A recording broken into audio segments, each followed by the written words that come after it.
Hi, today I'm going to talk about how we improve our health after we've finished our hepatitis C treatment. So we've got rid of the virus and we want to move forward from there. So in my case, when I started treatment, I was very sick. I had liver cirrhosis. That was a rating of F4, fibrosis level F4, which meant that my liver was extremely damaged, nearly all scar tissue and not functioning well. And the amazing thing is that the liver is one of only two organs that the body has that repairs itself even from scar tissue. The other organ is the skin. So the liver and the skin can both repair themselves from quite extensive damage if they're given a chance. So my liver, as I said, I had cirrhosis of the liver. I was very sick. I had all the worst symptoms of hepatitis C. I was incredibly fatigued. So when I started treatment, I noticed an improvement straight away. By the time I'd finished treatment, which was 12 weeks of generic Sovaldi, I felt much better than I had before I started treatment. But I was still a long way from being, a healthy 60-year-old, which is what I wanted to be and which I had been a few years before. Well, not a healthy 60-year-old, a healthy 57-year-old. But anyway, so my health continued to improve for at least 12 months after I finished treatment. My fitness was better, my energy levels were better, just everything was improving. But then I reached a kind of plateau where I knew I still wasn't 100% healthy, 100% fit, and I knew that I had to make some serious effort to sort of get myself to the next stage. So the first thing I did was take a really close look at my diet, which was pretty healthy anyway, just a good, sensible, healthy diet. But probably I was eating a little bit too much red meat. Probably I was eating a little bit too much animal fat. Probably I wasn't eating enough fresh fruit and vegetables and so on. So I changed my diet. I made a real effort to just eat fresh fruit and vegetables. So I looked for local grown vegetables, things that hadn't been in a shipping container for a week, it hadn't been shipped from another country or 1,000 miles up the road and gone through the supermarket chain. And by the time I eat it, it's a couple of weeks old. So I looked for locally grown stuff. I was prepared to pay that little bit extra to get it, and I sourced fresh fruit, fresh vegetables, and that definitely helped me. I also cut back on the amount of red meat I ate, because red meat is a bit of an effort for your liver to work on, so it does put a bit of stress on your liver. So I didn't and haven't cut out red meat entirely, but I'll have red meat once or twice a week, and I try to have lean red meat. Mostly if I'm eating meat now, I eat fish or fowl, and again, that's all little things that have helped my health improve over the last 4 years, because it's actually 4.5 years since I completed my treatment.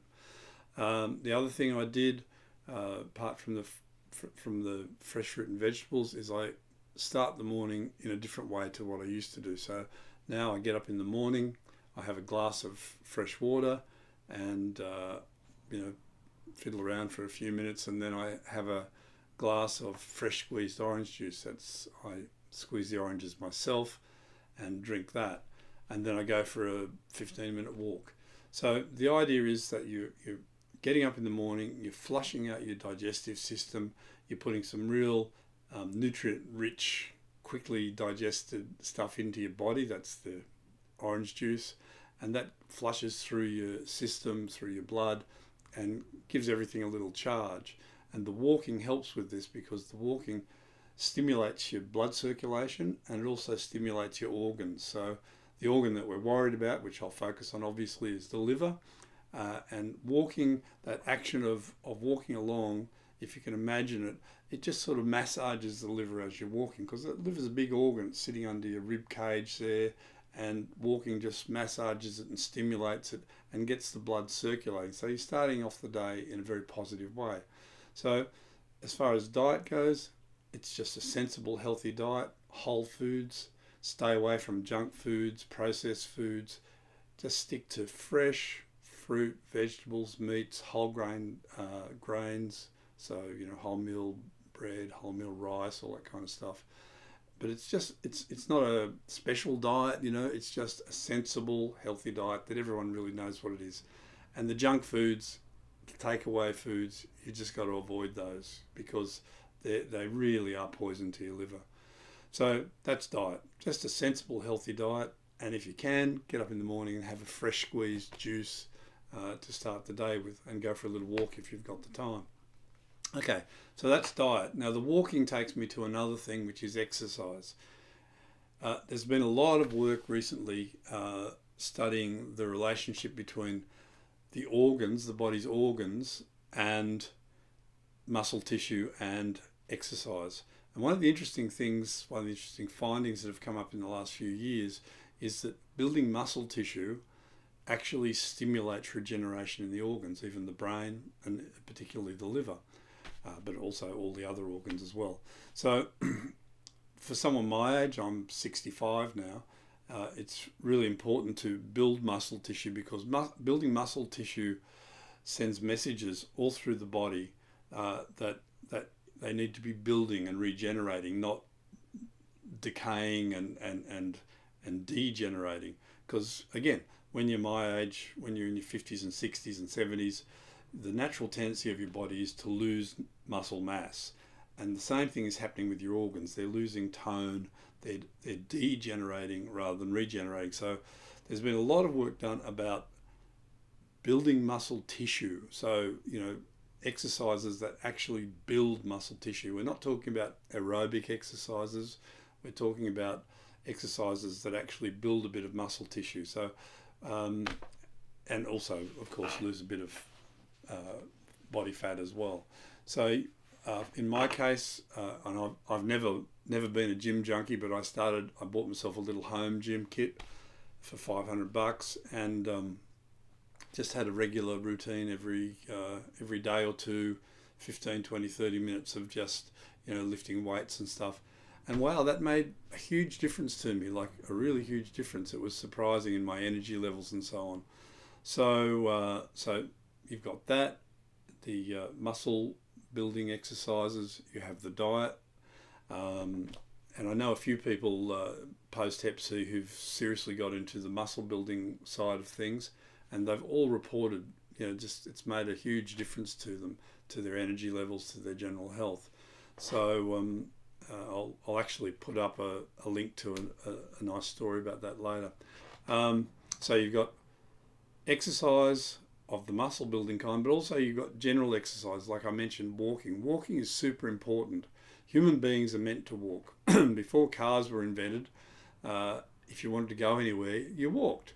And so the whole human body is designed around utilizing this walking thing for many, many different reasons. So we know that if we walk a lot, our joints are better. If we walk a lot, our heart is better. If we walk a lot, our lungs are better. But in fact, walking just massages all of our organs. We think walking, it's working our leg muscles, it's working our shoulder muscles, it's good for our spine. But again, a lot of research has shown that walking actually stimulates the blood flow into all of our organs, our kidneys, our liver, our pancreas, all our organs.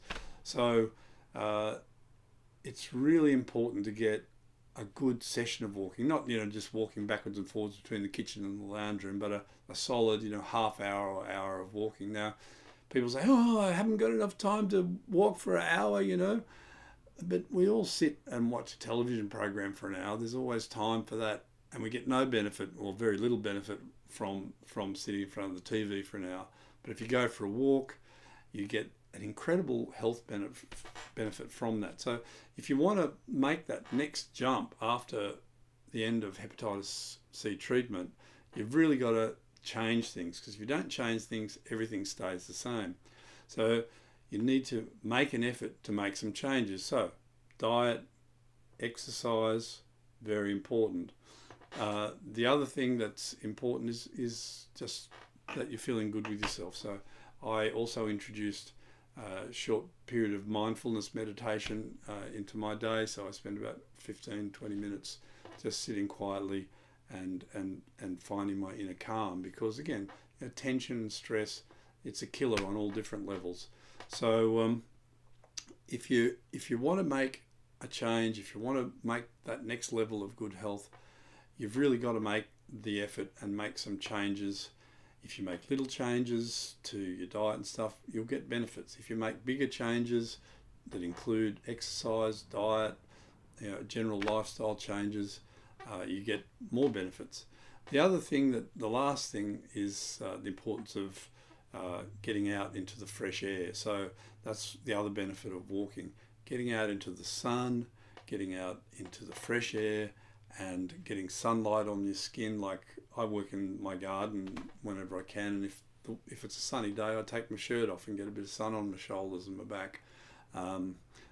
If you're walking, walk in shorts, walk in a shirt sleeve that's short, so you get as much sun on your body as you can, because the vitamin D thing is a big thing in our world. Again, like human beings back in the day, we were outdoors all the time, and vitamin D is only generated by sunlight hitting your skin.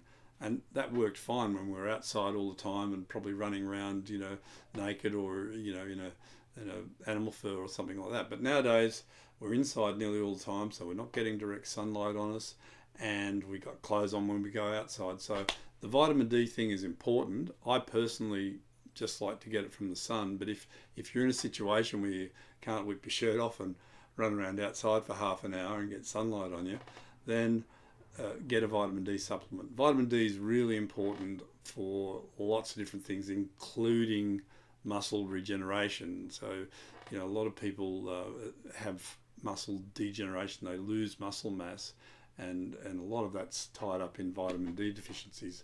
As I say, walk outside, get sunshine, get fresh air. If you can't get enough sunshine on you, then take vitamin D. It's a really important thing. I'm not big on vitamin supplements, but if you can't get your shirt off, then take vitamin D tablets. So, just to summarise, look at your diet. Cut out the junk food. Cut out the processed food. Have a healthy, sensible diet. That's all. It doesn't have to be some extremist diet. Just a healthy, sensible diet. Fresh fruit and vegetables, lean meats, whole grains. It's not rocket science. Then exercise. If you can't access a gym, at least get an hour's walk every day, and maybe do some push-ups or something like that. There's a lot of little exercises you can do to help build up muscle tissue. And lastly, get fresh air and sunshine, fresh water, all that sort of thing. It's important, but you've got to make the effort. If you want to improve things, you have to make the effort. No one else can do it. So now my situation is, before I started my hepatitis C treatment, which was in 2015, I had cirrhosis of the liver. I was sick as a dog, literally. I was really sick. My liver was a mess. It was, the doctors thought, well, he's either got liver cancer or he's going to die soon anyway from liver failure. I was in a really bad way. So I had cirrhosis of the liver, F4 rating. I now have no cirrhosis of the liver. My liver function is as good as a 20-year-old's. My fibrosis reading is F0, F1, which is, as good as you could ever hope for. So I've gone from F4 cirrhosis to no cirrhosis and F1. So if I can do it, you can do it, anyone can do it, but you have to make the effort. So I hope this helps you, and you're welcome to email me if I can give you any advice that could be useful to you. Thanks a lot and good luck, and I hope you have a healthy, happy, hepatitis-free life. Bye.